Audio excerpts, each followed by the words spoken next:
Good evening and welcome. Tonight we'll be going over the history and geography of Qatar. Now to start, let's talk about the pronunciation of the country. I saw a video where a guy explained that every sound in the name does not exist in English. So I'm not even pronouncing it correctly.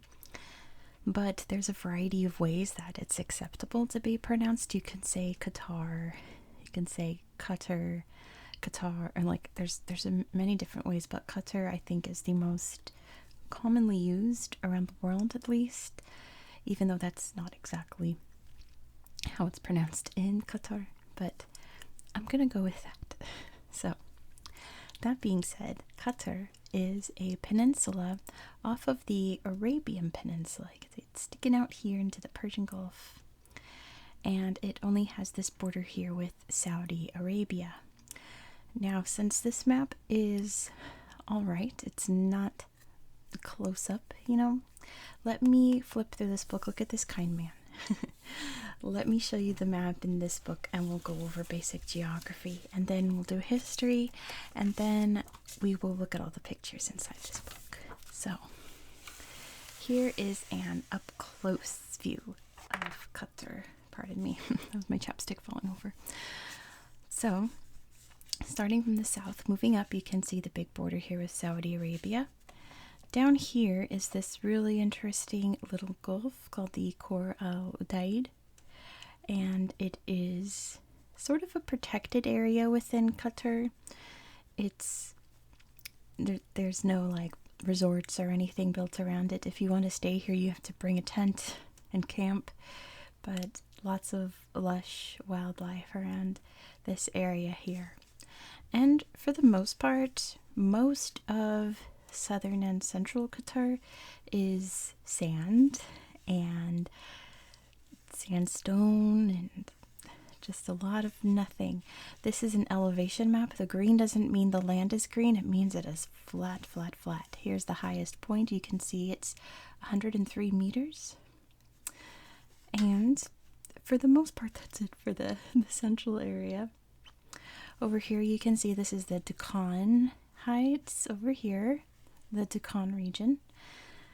It's over here that a lot of oil and natural gas is mined. Also up there, farther up the Persian Gulf, in oil fields that belong to Qatar. If we go up a bit higher, we can see the capital city right here, Doha, a very big, thriving city. This whole area, apparently 90% of the population of Qatar lives in this area here. And over here we have a very marshy, mangrovey area over here as well, but these I think are the more famous ones because you can get the purple lavender plants growing here, which we'll talk a little bit about in its history. And up here is more shipping through the Persian Gulf. There's quite a few islands that belong to Qatar, but in this map you can only see these. There's a couple more further out that are way stations for imports and exports. And for the most part, that's about it. It is not a large country. It is almost entirely sand. So there's not much to say about it. No natural rivers or lakes. And that's it for the most part. It is still a very beautiful country, though. They have really grown in the last 50 years or so. So let's talk about how that's happened. So Qatar, you can see right here, is at a very opportune spot. I just covered Bahrain on my channel also, so a lot of this history is going to overlap because they used to be part of the same emir entity, what have you. They have a lot of shared history. Humans would have first lived on the peninsula here about 50,000 years ago. And they established a lot of trade, in particular with Mesopotamia and later with the Kassite Babylonians. But it would spread around the populated world of this area in that they would use that purple lavender to make beautiful purple dye. that was highly, highly craved around the world because it's a very pretty color. Not to mention the pearls that can be found in the oysters here in the Persian Gulf. A lot of people wanted those too. So trade stretched far and wide across the Persian Gulf, Indian Ocean, Red Sea, and Mediterranean world. In 224 CE, the area was claimed by the Sasanian Empire. That was a Persian empire created by one of Alexander the Great's generals. Took over the former Persian area after Alexander died, and it just remained under their control for quite a while. In 628, Muhammad, the prophet of Islam, sent an envoy to this corner of the Arabian Peninsula, advertising the religion of Islam. While they were on their way to spread it as far and wide, they kind of came to this area first, and the rulers embraced it, and Qatar converted to Islam, which today is the largest religion in the most worshipped religion in the country. During the whole medieval period, the beginnings of the Islamic life in Qatar, even more trade was thriving. They were now reaching as far as China. They were selling their pearls, which were highly, highly wanted around the world. Very, very wealthy. Making Qatar very, very wealthy. You know what I'm trying to say. They also traded really beautiful textiles, and they bred horses and camels that they sent around the world. And, they did very well for themselves. There's a lot of infighting in the different tribes and families, things like that. Think Game of Thrones, but Islamic. So I'm not going to really get into those except later on. I kind of have to. It's part of their history, but that's all happening during this time as well. In 1515, the Portuguese arrive, and they lay claim over pretty much the entire Persian Gulf area down here, much to the chagrin of the Qataris. Eventually, the Ottomans would step in and take over this very vital economic area away from the Portuguese, kick them out. And eventually, the Ottomans were kicked out in 1670 by those many different conflicting families in Qatar, which is, still going on. Especially by 1766, the Al Khalifa clan arrived from Kuwait, and they were very dominant. The conflict stepped up to a whole other level against the other families, tribes, what have you, emirs, because it was now like everyone who was already here versus the Al Khalifas. So it turned into a huge conflict. And it's also during this time that the Wahhabi branch of Islam would have come in. Not so much branch, but sect of Islam, I should say. It's very strict and confined, and a lot of the rulers adopted it, and many people still practice that form of Islam in Qatar today. The area here also became known for its piracy, especially anti-Al Khalifa piracy, but pretty much any ship that came through that was wealthy. So the British did not like that. They came in and put a stop to it very cruelly. They had established what was known as the Trucial States, which we talked about in the United Arab Emirates episode, where, they had signed a truce, hence the Trucial States. And Qatar is a part of that. I don't think as much as Abu Dhabi, but nevertheless, they were saying it was a violation of that truce. The whole point is that everyone just kind of does what they do without any conflict, and there was a lot of conflict happening, so the British had to step in and be like, knock that off. In 1825, the House of Tani was established, which is the leading emir family in Qatar today. And them and the Al Khalifas, which also had control of Bahrain, we talk about them a lot in the Bahrain episode, it came to a head, and the Qatari-Bahraini War sparked. That lasted for about a year after 1867. it was considered a violation of the Trucial States Agreement of Britain, so they came in and they negotiated a peace. But it was a very tense peace. The Qatar-Bahrain tension still exists today. In 1871, the Ottomans said, we actually control this and you should pay us taxes. And the Al-Thani said no, and the Ottomans said, well, we'll just remove you from power.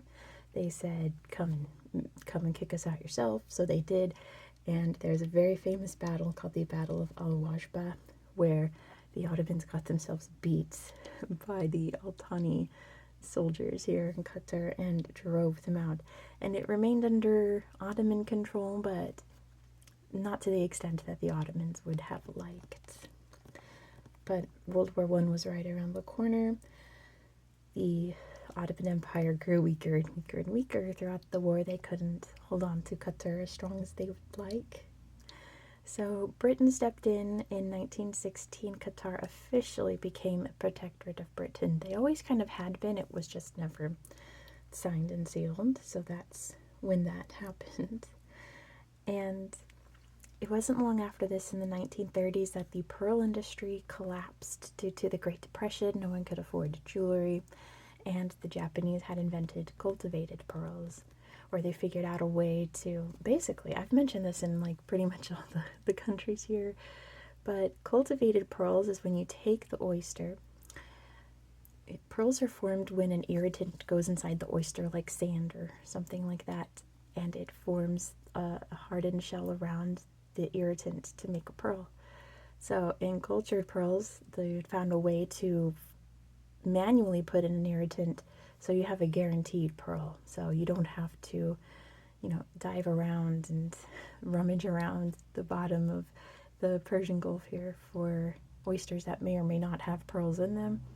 They could just harvest them themselves. So that led to a vast decline in the area here, but oil production would have slowly begun by 1935, which Qatar was very excited about. So were the British, who had control over the area. World War II was right around the corner, so the oil industry was delayed. Exports didn't begin until 1949. And Qatar started to become very, very wealthy. Most of the money went to the ruling Al-Thani family, but some did trickle down to the regular folks living in Qatar. In 1968, Britain announced that they were going to be pulling out of their Persian Gulf protectorates. They just couldn't afford it anymore. In response to that, the United Arab Emirates was formed. All of the emirates in this area combined into one country. And Qatar was considered to join, I think it was assumed on the international stage that Qatar was going to join the UAE, since they're considered the 9th emirate. That's why they have 9 points on their flag. But for a variety of reasons, Qatar decided they did not want to, and they wanted to be independent. Same with Bahrain. So the oil industry is booming. The rich are getting very, very rich. To the point where in 1995, the ruling emir was out of town. He was in Iran. And his son launched a bloodless coup against him and took over the government and decided to not allow all those profits to go to his family, but to the people of Qatar, modernizing as much as possible, putting a lot of money into healthcare and education and all of those wonderful things that people need to survive. You don't really have to pay for in Qatar if you're a citizen. And it really liberalized the country in quite a few ways in terms of voting rights. Everyone's now allowed to vote, even women. I know, what a concept. The information industry, the news industry, journalism has really flourished in Qatar. They allow a lot of freedom of press. In particular, they formed the Al Jazeera network in, I think it was 99 or 98, or it was the late 90s, which is, from what I've seen, a very impartial news organization. I watch them a lot for news about other countries that aren't really talked a lot about in American news or in the BBC. It's a very interesting news organization. And they even started a new constitution. They voted in and implemented a new constitution in 2005. What's interesting, though, is that Qatar is lacking in quite a few ways that you think would go hand in hand with liberalization. For example, human rights. I mean, there's still things that will get you thrown in prison for a long, long time in Qatar. There's a lot of issues with migrant workers, as in pretty much this whole area over here. The majority of the population of Qatar are expats or immigrants from other countries, particularly Southeast Asia, to help build up all of this amazing infrastructure in Qatar, and they don't get nearly as many rights as Qatari citizens. So that's an issue, especially recently in 2022. A lot of people are getting thrown out of the country for protesting, but I'll come back to that in a second. The Arab Spring began in 2011. It did not come to Qatar. I suppose it was just liberal enough to not warrant any protests opposing the government.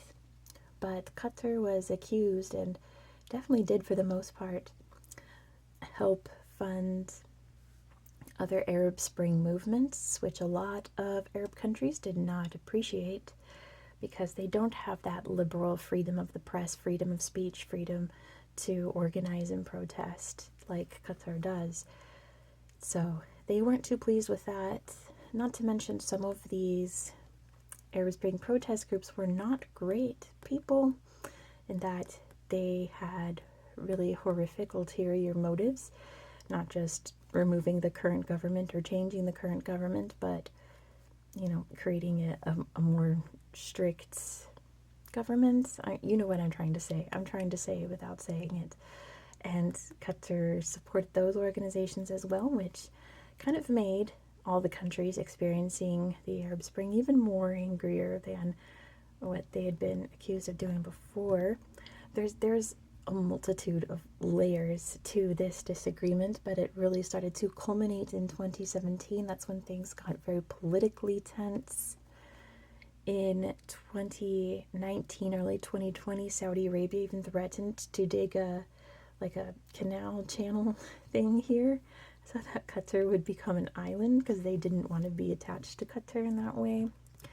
But thanks to negotiations, mainly with Kuwait up there, it was all resolved in 2021, and things are back to normal, which is perfect, because the World Cup is coming up this year in 2022. It's going to be in November in Doha, which is very exciting for the area. It's the first World Cup in the Middle East, and a lot has been done to make everything nice and appropriate for that, which is the reason that a lot of expats are being kicked out, because they're protesting their working hours and wages and living conditions and working conditions, and the government doesn't want protesters around when all eyes are on Doha.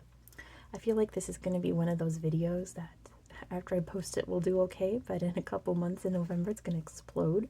So leave a comment if you're watching this in October, November 2022. I'm posting this in the end of August, so we'll see. And essentially that's where Qatar is today. The current emir is Sheikh Tamim bin Hamad Al Thani, and that's pretty much it. So let's flip through the book. I might zoom this out a smidge. There we go. I don't want to, if I'm not careful enough, the whole thing will collapse, so I have to be very, very cautious. Let me see how far I can get this out. Look how kind this man is. Okay. Yeah, okay. There we go. That's about as far as I can get it. We'll have to slide it around like usual. So here's the Doha skyline. Isn't it lovely? Very, very, very modern. There it is from across the water. Some very sweet faces there. I like their Qatar themed clothes there. Very busy day in the souk. I've been watching a lot of videos that take place in the Souk Waqif, and it looks absolutely stunning. Here's an aerial view of Doha. And here's some of that strange, dry, rocky landscape. Here's a map of the Persian Gulf area. This talks about how some countries call it the Arabian Gulf. It's very contentious. Here's another cool picture of the Doha skyline. This building right here is the most famous, most recognizable. It's called the Burj Doha, but its nickname is the condom, which once you hear that, you can't unsee it. Some very ancient sites here. They have 2 or 3, does it say in here? They have maybe just the one World Heritage Site. And it's very, very windy in Qatar. Oh, there's a scorpion here. If you're upset by that, I apologize. I know, but I don't like scorpions at all. Thankfully, we don't really have them where I live, because they creep me out worse than spiders. Here's the Arabian oryx, a very beautiful, very endangered animal. And this is the Khor al-Adaid area. You can see there's nothing here. These are campers here, enjoying the scenery. Big empty scenery. Here's one of the many forts that have been built in Qatar's history. Pretty much anyone who had power had a fort or multiple forts. This is really cool rock art that's been found. I was reading this. It's so interesting. They're like, this is a boat with oars. Like, ancient people wouldn't be carving those kind of things. And there's a lot of like very perfect deep circles, obviously like a cup holder kind of thing. So they're saying that these are actually only about 300 years old. They look really ancient and weird, but they are not ancient at all.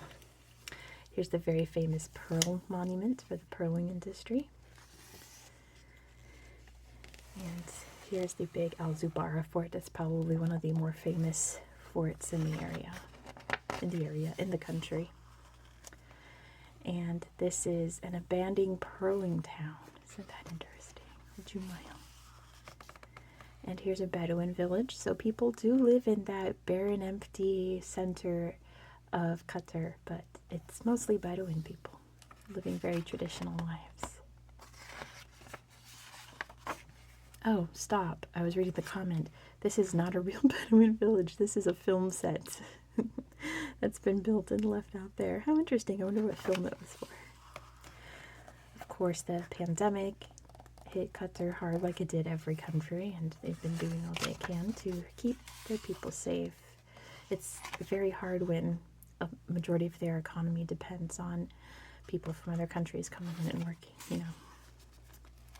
Here's the big flag.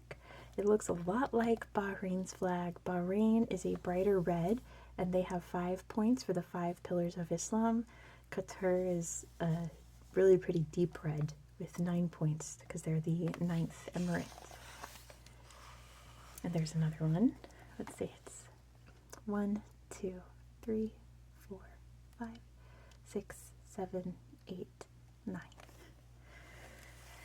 And the Emir's Palace in Doha, very fancy, very like administrative looking, like it's not as fancy as other like presidential palaces are, right, like government palaces. Here is Sheikh Hamad, the current Emir. The government isn't like an absolute monarchy. He makes like 95% of the decisions, but the other 5% people get to vote for, so they're casting their vote there. Here is their very beautiful currency, the Qatar Rial. Gorgeous. So much is happening on those notes. There's some pearls here. So lovely. I have a couple pearls. I just bought the pearls to make into some sort of jewelry, but I never have, so I have a little leather pouch that I keep them in. I just think they're nice. This is a natural gas refinery. You can see some of the excess there in the water. There's a bunch of cows getting milked. There is agriculture in Qatar, there's just not a lot of it. And some tourists here enjoying the souk. Look at this one. Look, that is a star right there. That's a celebrity right there, and even little sibling knows it. That's a little icon right there. Look at this, the desert from above. These are sand dunes, the wind blowing them around. Isn't that incredible? You can really tell out here that it's sand. Like, so neat. Here's a climate activist during a protest for, excuse me, for the environment. I am knocking over everything on my desk. Some of the mangroves here. And Qatar Airways, very, very famous airline, especially if you're the football community. I forget which team it is they sponsor, but it's one of the big ones. Leave a comment. I'm not a football person / soccer person, especially when it comes to men's football. So someone leave it in a comment, because I have no idea. I couldn't tell you. This is in the really beautiful Souk Waqif. You can buy everything here. Everything. Here's a Bedouin family in an actual Bedouin home. And they're having a lovely picnic on a beautiful day. Isn't that nice? She even brought her little bear with her. Another Bedouin person wearing a protective scarf to protect from the sand blowing around. Don't want to get that in your eyes and your nose. They're building a road right here. And he's getting a donkey right from a very sweet looking donkey. This is a very nice picture of these two gentlemen here. And Qataris have a traditional sword and drum dance that's mainly done during weddings. So this is a sword holder, so these people are coming to get a sword. They've got their drums back there to prepare for the dance. They're taking a photo there, this kid, ready to go fishing. Is that a kid? I can't tell. Maybe like a teen. The family's out regardless. This really interesting area of Doha is called the Corniche. It's like the waterfront area here in San Francisco. Ours is called the Embarcadero. Getting some henna done, most likely before a wedding. And these are the police monitoring the souk. Look. Very fancy horses there. And this is at the National Library. They're using an interactive thing there, a display, LED, probably to learn something interesting. This is the Islamic Cultural Center. Gorgeous building. And the Blue Mosque. I like that this looks like Janae Jano in Mali. Like a throwback to other different forms of Muslim architecture around the world. A gorgeous Quran there with some pearl prayer beads. And that's where you take your shoes off before you go into the mosque. And there's always a picture of Mecca in these books that have very predominantly Muslim societies. This is in the Abdul Wahab Mosque, the Grand Mosque of Qatar. It's excellent lighting in this place. The ambiance there is perfect. Here are some Hindus celebrating Holi. And look at this mosque. Like, wow, that's gorgeous. You would never ever guess that that's a mosque. It's absolutely beautiful, very modern. He's reading his newspaper there. This talks about the Arabic language. You could see that there's a lot of English around since there's many international people living there, not to mention the World Cup's coming up, so English helps out with that. Here's the Qatar News Agency. And here's an office at Al Jazeera. People are working hard. Look at this beautiful art. Wow. Of a vendor in the souk. That's really neat. Very detailed. And he's making some shell crafts there. Here's for the sword dance. That's a really cool picture. And playing some traditional music. and doing a really fun looking traditional dance. There's a bookstore here. And this is at the Museum of Islamic Arts. Really neat fountain. And this is at it's called the Cultural Village. It's not like a village, like people don't live there. It's like a cultural center, but it's huge. So it's like a village, but it's a cultural center. What a pretty picture. This is so neat. You've got the little girl with her balloons. You've got the old Qatar here with the Dow and the new Qatar with the skyscrapers. Here's the gorgeous Souk Waqif. This is the arts center. So pretty. Look at all the colors around there. So neat. Here's some camels. Are they for sale? I'm not sure, but they're checking out all the camels. And they're going jet skiing out on the water. And falconry is a big business. One of the famous interesting facts about Qatar is that they have a hospital just for falcons. But falconry and falcon owning is taken very seriously. Here are some more traditional dhows out on the water. You can rent like a little dhow tour of the coastline when you visit Doha. And this is what the stadium plans to look like for the World Cup after it's all renovated. I'm sure it's done by now, I hope, but that's at the time of this publication, which was like this time last year, that's what it was planned to look like. And they're playing Dama, a little board game there. Celebrating a celebration of some kind, maybe National Day, given the dark red theme. They're singing a little song during Gar and Gao, I think it's called, during Ramadan. And they're saying, Happy Eid al-Fitr, how are you? They're greeting each other as they go to prayer. Some incredible herbs here, spices, all kinds. You've got chamomile, shallots, mint powder. You can find anything. Green tea, this is very interesting. Some traditional pita and hummus food with some dates. Looks delicious.